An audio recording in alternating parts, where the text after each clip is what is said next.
శివేతి శివేతి శివేతి వా భవ భవేతి భవేతి భవేతి వా హర హరేతి హరేతి హరేతి వా భజ మనః శివమేవ నిరంతరం. సభాకల్పతరం వందే. చాలా విశేషమైనటువంటి మాసం కార్తీక మాసం. ఈ కార్తీక మాసం అనగానే అయ్యవారి కంటే కూడా అమ్మవారి యొక్క అనుగ్రహం ఎక్కువ ఉండేటటువంటి మాసం. శరదృతువు అమ్మకి చాలా ఇష్టమైనటువంటి మాసం. అందుకనే ఆశ్వీజం మొదలుగానే నవరాత్రులతో ఆరంభం చేసుకుంటాం. అదే శరదృతువులో పరమేశ్వరుణ్ణి కూడా అదే శక్తితో మనం అందరం కొలుస్తూ ఉంటాం. ఈ అమ్మవారికి ఎందుకు ప్రీతి అంటే, స్వామివారు సూర్యనారాయణ మూర్తి అయితే అమ్మవారు చంద్ర పరమాత్మ, చంద్రుడు అమ్మవారు. అందుకని అమ్మవారి యొక్క విద్యని చంద్ర విద్య అని పిలుస్తుంది. అమ్మవారి విద్య చంద్ర విద్య. ఈ చంద్రుడు బాగా భూమికి దగ్గరగా వచ్చి అమృతతుల్యమైనటువంటి కిరణాలని అందించేటటువంటి మహత్తరమైనటువంటి మాసం ఈ మాసం. ఈ మాసంలో నక్తం అంటాం, అంటే రాత్రి. ఈ నక్తం అనే దాని నుంచే ఇంగ్లీష్ వాడి యొక్క నైట్ అనే శబ్దం వచ్చింది. నిక్తే అనే సంస్కృతంలో ఉండేటటువంటి ధాతువు నుంచి ఆ KNIGHT నిక్తే నైట్ అనేటటువంటి శబ్దాన్ని వాళ్ళు తీసుకున్నారు. కాబట్టి అలాంటి ఈ నక్తము రాత్రి పూట భోజనం చేయటం ఎందుకు అంటే, మనం తిన్నటువంటి అన్నము రాత్రి చంద్రుడి యొక్క కిరణాల వల్ల అరిగితే చాలా విశేషము అని పెద్దలు చెప్తూ ఉన్నారు. అందుకని నక్తము అనేటటువంటిది ఆచరించడం కానీ, లేదు చంద్రుడు పైన ఆకాశంలో ఉండగా నక్షత్రాలు ఉండగా మనం అందరము కూడా స్నానం ఆచరించడం. ఆ నీళ్లలో చంద్రశక్తి నక్షత్ర శక్తి ఉన్నటువంటి సమయంలో ఎలాంటిదయ్యా అంటే, మానస సరోవరంలో రాత్రి 2:30 వెళ్తే 2 నక్షత్రాలు కలిసి మానస సరోవరంలో వస్తే ఏ ఫలితం అయితే వస్తుందో, అది చూసిన వాడికి ఏ ఫలితమో, ఆ స్నానం చేసిన వాడికి ఏ ఫలితమో, కార్తీక మాసంలో బ్రాహ్మీ ముహూర్తం నందు స్నానం ఆచరించినటువంటి వాడికి అలాంటి పుణ్యం ఉంటుంది. ఇలాంటి మహత్తరమైనటువంటి మాసములో ఇంతమంది బ్రాహ్మణోత్తములు ఒక దగ్గర ఉండడం, బ్రాహ్మణో మమ దేవత అంటారు. సాక్షాత్తు దేవతా స్వరూపాన్ని ఈ వేదికగా ఏర్పాటు చేసినటువంటి బ్రాహ్మణ సంక్షేమ వేదికకి మన బాలా శ్రీనివాస్ గారు ఒక్కసారి గట్టిగా మనందరి కరతాళతో ఆనందాన్ని తెలియపరుద్దాం. గట్టిగా. ప్రత్యేకంగా నేను బాలా శ్రీనివాస్ గారు అని చెప్పాను అంటే, 5 సంవత్సరాల నుంచి వారు ఆచరిస్తున్నటువంటి కార్యక్రమాలన్నిటికీ నేను వారు చెప్పినట్టు ప్రత్యక్ష సాక్షి. ఒక్క రంగం కాదు, బ్రాహ్మణులు ఏమంటే మేము లీగల్ డిపార్ట్మెంట్ అండి, పక్కనే భాస్కర్ రావు గారు పెద్దలు ఉన్నారు, జుడిషియల్ వాళ్ళవండి, అందరు జుడిషియల్ వాళ్ళని తీసుకొచ్చి వృత్తిలో ఉన్నటువంటి అందరినీ ఒకసారి తీసుకొని వచ్చి ఈ సంస్థ తరఫున చక్కగా అందరినీ కూడా సత్కరించుకోవడం. ఏమంటే మేము సామాజిక కార్యక్రమాల్లో చాలా వేగంగా ముందుండి దూకుడుగా ఏదైనా చేయగలం అంటే, మంగపతిరావు గారు లాంటి వాళ్ళందరినీ తీసుకొని వచ్చి కూర్చోబెట్టి ఏకదాటిన వాళ్ళందరికీ సన్మానం చేయడం, తీసుకొని వచ్చి సన్మానం చేశారు. ఏమంటే మేము అర్చకులం అంటే, భారతదేశంలో మనకి జ్యోతిర్లింగాలు శక్తిపీఠాలు ఇది అదే తేడా లేదు. ఆంధ్ర రాష్ట్రంలో ఉండేటటువంటి ప్రముఖమైనటువంటి అన్ని క్షేత్రాలు, తెలంగాణలో ఉండే ప్రముఖమైన క్షేత్రాలు అన్ని చోట్ల నుంచి అర్చకులను తీసుకొచ్చి వాళ్ళందరినీ కూడా సత్కరించుకోవడం. ఇక భవిష్యత్తు అవసరమైనటువంటి అనేక మంది కళాకారులకి ఇక్కడ అవకాశం ఇవ్వడం, వాళ్ళకి స్ఫూర్తిగా అనేకమైనటువంటి కార్యక్రమాలని ఇక్కడి నుంచి నిర్వహిస్తూ ఏర్పాట్లు చేస్తూ దానికి తగ్గటువంటి అనేకమైన పనులు. అందులో భాగంగా మన సంగీత విద్యలో గిన్నిస్ రికార్డుని పొంది 72 మేళకర్త రాగాల్ని ఒక్కటే బుక్కలో అతి తేలిగ్గా పాడుకునేటటువంటి ఏర్పాటు చేసినటువంటి మా స్వర వీణాపాడి గారు గట్టిగా ప్రముఖులందరికీ కర్తాను. వీళ్ళందరూ మనం ఒక్కొక్క రంగంలో ఒక్కొక్క ప్రముఖులు. నరసింహాచార్య వారు ఇప్పుడు సాయంత్రం అయితే మళ్ళీ గుడికి వెళ్ళి చేయాలి.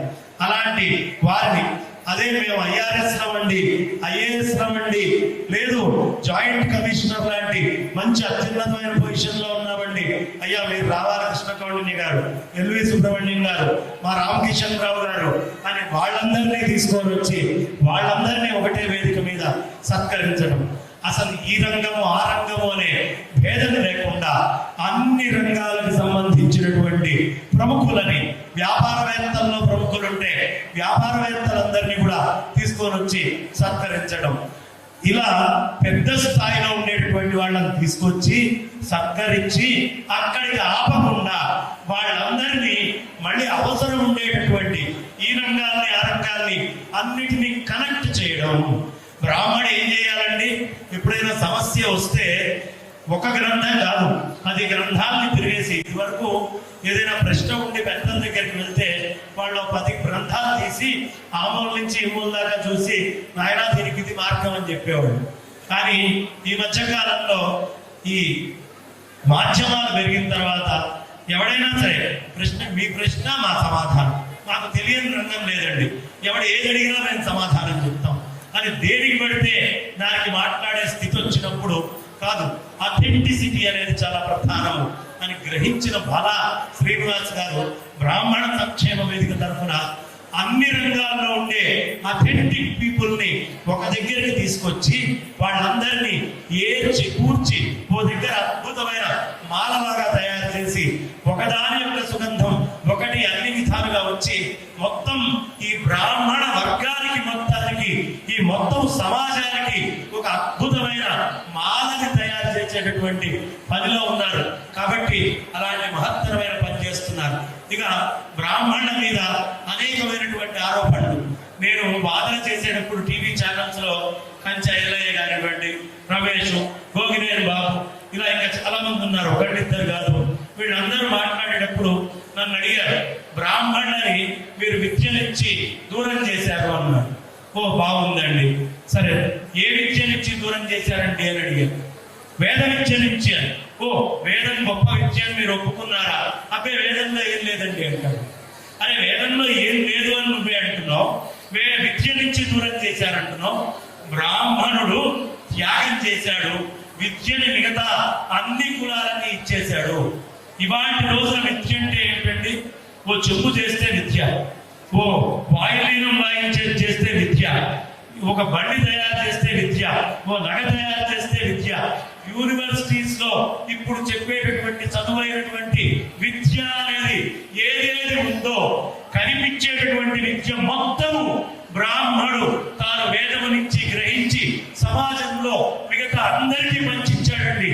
ఒకవేళ బ్రాహ్మణవాదం అంటే ఈ విద్యని మొత్తాన్ని బ్రాహ్మణే అందరికీ కూడా అందించినటువంటి వాడు. మీ మాట ప్రకారము ఇప్పుడు చెప్పండి, కనిపించేటటువంటి విద్య మొత్తము మిగతా అన్ని కులాలలో ఉంది కదా, బ్రాహ్మణి దగ్గర ఏముందయ్యా అంటే కనిపించినటువంటి దాన్ని ఏదైతే చర్మచక్షువులు చూడలేవో, ఏది మిగతా అన్ని చోట్ల అందదో ఆ విద్యని బ్రాహ్మణుడు తన దగ్గర ఉంచుకొని ఉపాసనగా నిత్యము చేసేవాడు. ఇప్పుడు చెప్పండి, కనిపించని విద్య వీడి దగ్గర ఉంచుకున్నాడు, కనిపించే విద్య మొత్తము సమాజానికి ఇచ్చాడు. ఇచ్చాడా ఇవ్వలేదా? ఇదే ప్రశ్న నేను అడిగింది. ఇప్పుడు చెప్పండి, మీరు అనుకునేటటువంటి విద్యలో మిగతా అన్ని కులాల వాళ్ళు ఉన్నారు కదండి, విద్య నుంచి దూరం ఉన్నవాడు బ్రాహ్మణే కదా. మీ యూనివర్సిటీల్లో అన్ని విద్యలు ఏవైతే ఉన్నాయో అవి మొదటి నుంచి ఇతరుల చేతిలోనే ఉన్నాయిగా. మరి యూనివర్సిటీల్లో లేని విద్యని కదా వీడు పట్టుకుంది అంటే విద్యకి దూరమైనటువంటి బ్రాహ్మణుడికి మొట్టమొదట రిజర్వేషన్ ఇవ్వాలండి. విద్యకి మీరనుకుండే విద్యకి, ఇవాళ బతకడానికి అవసరమైనటువంటి మీరనుకుండే విద్యకి దూరంగా ఉన్నవాడు బ్రాహ్మణుడు అని నేను వాళ్ళతోటి ముక్తకంఠంతో వాదన చేసి ఏ విధంగానూ ఇక మనం సమాధానం చెప్పలేమురా.